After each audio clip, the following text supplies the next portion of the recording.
पर्जन्य पर्जन्य किंवा पाऊस ही घटना तीन प्रकारे उद्भवते. प्रतिरोध पर्जन्य, अभिसरण पर्जन्य आणि आवर्त पर्जन्य. मुळात पाऊस किंवा पर्जन्य प्राप्त होण्यासाठी आवश्यकता काय आहे, तर पहिली गोष्ट हवेकडे मुबलक बाष्प असलं पाहिजे. आणि हवेकडे मुबलक बाष्प असेल तर दुसरी गोष्ट, ती हवा जी आहे बाष्पयुक्त हवा, तिचं तापमान कमी झालं पाहिजे. जर बाष्पयुक्त हवेचं तापमान कमी झालं तर त्या हवेमध्ये सांद्रीभवन होणार, बाष्पाचं रूपांतर जलबिंदूत होतं आणि मग त्या जलबिंदूंचा समुच्चय म्हणजेच ढग, त्या ढगापासून पाऊस प्राप्त होतो. सो पावसाचे हे जे तीन प्रकार आहेत त्यातला पहिला प्रकार आहे अभिसरण पर्जन्य किंवा त्यालाच आपण शब्द प्रयोग करतो आरोह पर्जन्य. इंग्रजीमध्ये त्याला आपण म्हणतोय कन्व्हेक्शनल रेनफॉल. हे नक्की काय होतं तर ते लक्षात घ्या. जेव्हा एखाद्या भौगोलिक प्रदेशामध्ये सूर्याची उष्णता मोठ्या प्रमाणात प्राप्त होते त्यावेळेस सूर्याच्या उष्णतेमुळे भूपृष्ठ तापतं.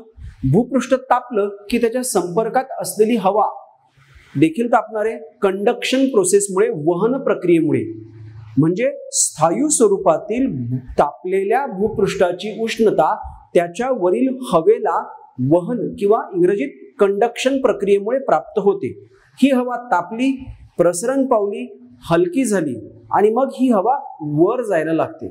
आता जर का त्या तापलेल्या आणि प्रसरण पावलेल्या हवेला मुबलक बाष्प मिळालं तर ही हवा ते बाष्प घेऊन वर जायला लागते.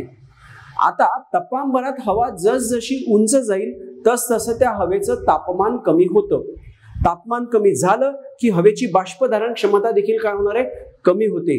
हवेची बाष्पधारण क्षमता कमी झाली की एका विशिष्ट उंचीला, एका विशिष्ट तापमानाला ती हवा काय होते, बाष्प संपृक्त होते. म्हणजे हवेकडे जेवढं बाष्प आहे तेवढीच हवेची काय आहे, बाष्पधारण क्षमता आहे. आता जर का ती बाष्प संपृक्त हवा त्या उंचीपासून आणखी उंच गेली तर मात्र त्या हवेकडे आता बाष्पधारण क्षमतेपेक्षा अतिरिक्त बाष्प निर्माण होतं, जास्तीचं बाष्प शिल्लक असतं. ज्या बाष्पाचं होणार सांद्रीभवन, त्यातून निर्माण होतात जलबिंदू आणि त्या जलबिंदूंचा समुच्चय असतो ढग. या ढगापासून मग पाऊस प्राप्त होणार आहे. हे जे अभिसरण किंवा आरोह पर्जन्य म्हणजेच कन्व्हेक्शनल रेनफॉल आहे, त्याकरता सर्वात पहिली गरज, भूपृष्ठ मोठ्या प्रमाणात तापलं पाहिजे आणि हवेचा एक ऊर्ध्वगामी प्रवाह म्हणजेच अभिसरण प्रवाह निर्माण झाला पाहिजे. ही गोष्ट सहज साध्य होते वर्षभर दररोज. कुठे, विषुववृत्तीय प्रदेशामध्ये. विषुववृत्तीय प्रदेशामध्ये वर्षभर सूर्याची मिळणारी उष्णता खूप जास्त आहे. त्या उष्णतेमुळे या विषुववृत्तीय प्रदेशामध्ये काय होतं तर दररोज अभिसरण प्रवाह निर्माण होतो. या अभिसरण प्रवाहाकडे मुबलक बाष्प असतं. परिणामी विषुववृत्तीय प्रदेशात दररोज संध्याकाळी मुसळधार पाऊस प्राप्त होतो. नीट लक्षात घ्या, सूर्योदय झाला, सूर्याची उष्णता मिळायला लागली का भूपृष्ठ वेगात तापायला लागतं. साधारणतः 2-2:30 वाजेपर्यंत भूपृष्ठ प्रचंड तापतं. हवेचा एक प्रखर पॉवरफुल ऊर्ध्वगामी प्रवाह, अभिसरण प्रवाह तयार होतो आणि मग ती बाष्पयुक्त हवा वर वर जाऊ लागते आणि मग साधारणतः 4 वाजेपासून आपल्याला आकाशात अचानक ढग दाटून येताना दिसतात आणि संध्याकाळच्या सुमारास काही तास का होईना मुसळधार पाऊस प्राप्त होतो. ही घटना विषुववृत्तीय प्रदेशात दररोज होते. आपला प्रदेश जो उर्वरित उष्णकटिबंधात येतो, आपलं दख्खनचं पठार, द्वीपकल्पीय पठार आणि अगदी उत्तर भारतीय मैदानी प्रदेश सुद्धा, इथे सुद्धा ही घटना होऊ शकते.